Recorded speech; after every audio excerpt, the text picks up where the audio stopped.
नमस्ते।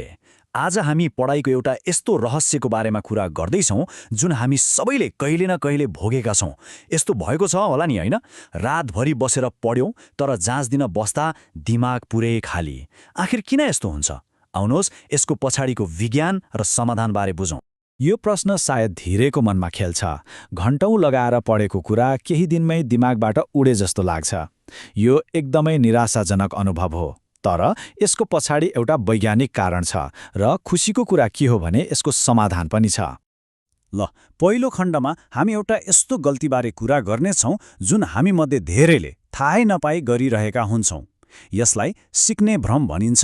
यो यस्तो अवस्था हो जहाँ हामीलाई लाग्छ कि हामीले धेरै सिकिरहेका छौँ तर वास्तवमा हाम्रो दिमागले हामीलाई धोका दिइरहेको हुन्छ। यो तरिका हो निष्क्रिय पठन। सुन्दा एकदमै परिचित लाग्छ, होइन त? नोटहरू पटक पटक पढ्ने, महत्त्वपूर्ण लाइनहरूमा पहिलो रङ लगाउने। हामीलाई लाग्छ कि यसो गर्दा त हामीले निकै मेहनत गरिरहेका छौँ र सबै कुरा दिमागमा बसिरहेको छ।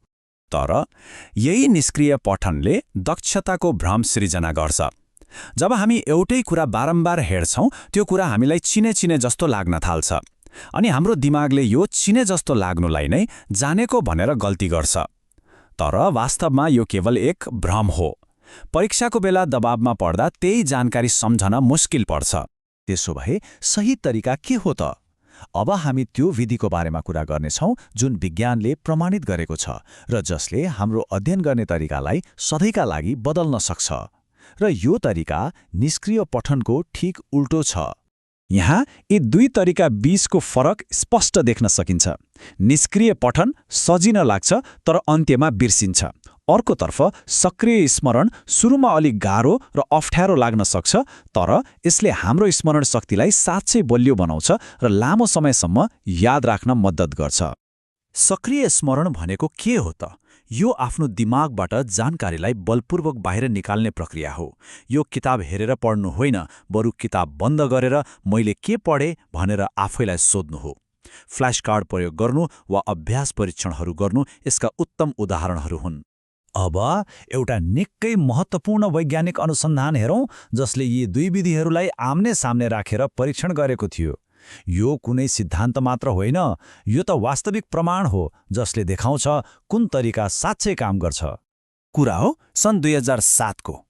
जेफ्री कार्पिके र हेनरी रोइटेगर नामका दुई अनुसन्धानकर्ताहरूले एउटा अध्ययन गरे। उनीहरूले जान्न चाहेको कुरा के थियो भने पटक पटक पढ्नु र पटक पटक आफूलाई जाँच्नुमध्ये कुन चाहिँ तरिका लामो समयसम्म याद राख्नका लागि उत्तम हुन्छ। अध्ययनको सुरुमा सबै समूहहरूको प्रदर्शन लगभग उस्तै देखियो। चाहे उनीहरूले धेरै पटक पढेका हुन् वा धेरै पटक परीक्षण दिएका हुन्, सुरुमा खासै केही फरक देखिएन। यस्तो लाग्यो कि दुवै तरिका उत्तिकै राम्रो छ। तर असली नतिजा त एक हप्ता पछिको अन्तिम परीक्षणमा देखियो। जसले धेरै पटक पढेका मात्र थिए उनीहरूले धेरै कुरा बिर्सिसकेका थिए। तर जसले आफूलाई पटक पटक परीक्षण गरेका थिए उनीहरूले निकै धेरै शब्दहरू सम्झन सके। यसले स्पष्ट रूपमा देखायो कि परीक्षणले स्मरण शक्तिलाई बलियो बनाउँछ। दोस्रो प्रयोगमा एउटा समूहले अलि स्मार्ट तरिका अपनायो। उनीहरूले एकपटक सम्झेको शब्दलाई फेरि पढ्न वा परीक्षण गर्न छोडिदिए। यो तरिकाले उनीहरूले निकै छिटो सबै शब्दहरू सिकेको जस्तो देखियो। हेर्दा त यो एकदमै प्रभावकारी र समय बचाउने तरिका जस्तो लाग्यो। तर यहाँ पनि एक हप्तापछि नतिजा पुरै उल्टो आयो। त्यो सबैभन्दा छिटो सिक्ने समूहले सबैभन्दा धेरै बिर्स्यो। उनीहरूको स्मरण शक्ति लगभग ध्वस्त भयो भन्दा पनि हुन्छ। तर जुन समूहले जानेको कुरालाई पनि पटक पटक परीक्षण गरिरह्यो उनीहरूले सबैभन्दा धेरै कुरा याद राखेका थिए। त्यसो भए यो अनुसन्धानको सबैभन्दा ठूलो र अचम्मको रहस्य के हो त? यो कुरा एकदमै महत्त्वपूर्ण छ किनभने यसले हाम्रो अध्ययन गर्ने परम्परागत धारणालाई नै चुनौती दिन्छ। यो नै सबैभन्दा अचम्मको कुरा हो। पहिले नै जानेको कुरालाई पनि बारम्बार परीक्षण गर्दा लामो समयसम्म याद राख्ने क्षमतामा 100% भन्दा बढीले सुधार आयो। यो सामान्य सुधार होइन, यो त क्रान्ति नै हो।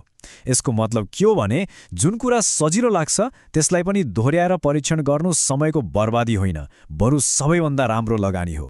अनुसन्धानकर्ताहरू आफैले निष्कर्षमा के भनेका छन् भने पटक पटक जानकारीलाई स्मरण गर्नु नै दीर्घकालीन स्मरणको साँचो हो। यो एउटै वाक्यले हामीले कसरी सिक्नुपर्छ भन्ने कुरालाई सारांशमा बताउँछ। मुख्य कुरा पढ्नु मात्र होइन, पढेको कुरालाई दिमागबाट बाहिर निकाल्नु हो।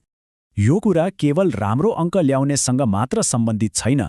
गलत तरिकाले घण्टौँ पढ्दा यसले हाम्रो मानसिक र शारीरिक स्वास्थ्यमा पनि नराम्रो असर पार्न सक्छ। आउनुहोस् हेरौँ कसरी। जब अध्ययन प्रभावकारी हुँदैन, हामी धेरै घण्टा पढ्छौँ तर परिणाम देखिँदैन। यसले शैक्षिक थकान वा एकाडेमिक बर्नआउट निम्त्याउन सक्छ। यसका लक्षणहरू हुन् निरन्तर थकान, प्रेरणाको कमी, ध्यान केन्द्रित गर्न नसक्नु र आत्मविश्वास घट्नु। यो एउटा गम्भीर समस्या हो। त्यसो भए यो अनुसन्धानबाट हामी के सिक्न सक्छौँ त? यहाँ एउटा सरल तर निकै प्रभावकारी अध्ययन चक्र छ। पहिलो, सामग्रीलाई राम्ररी एकपटक पढ्ने। दोस्रो, आफूलाई सबै कुरामा परीक्षण गर्ने। तेस्रो, नतिजा हेर्ने। र चौथो, जुन सबैभन्दा महत्त्वपूर्ण छ, गल्ती भएका कुरा मात्र होइन, जानेको कुरा सहित सबै कुरामा फेरि परीक्षण गर्ने। अन्त्यमा एउटा प्रश्न सोचौँ न, हामीले सधैँ परीक्षणलाई हाम्रो ज्ञान नाप्ने एउटा माध्यमको रूपमा हेर्यौं, तर के होला यदि हामीले परीक्षणलाई मूल्याङ्कनको औजारको रूपमा नभई सिक्ने सबैभन्दा शक्तिशाली औजारको रूपमा हेर्न थाल्यौं भने?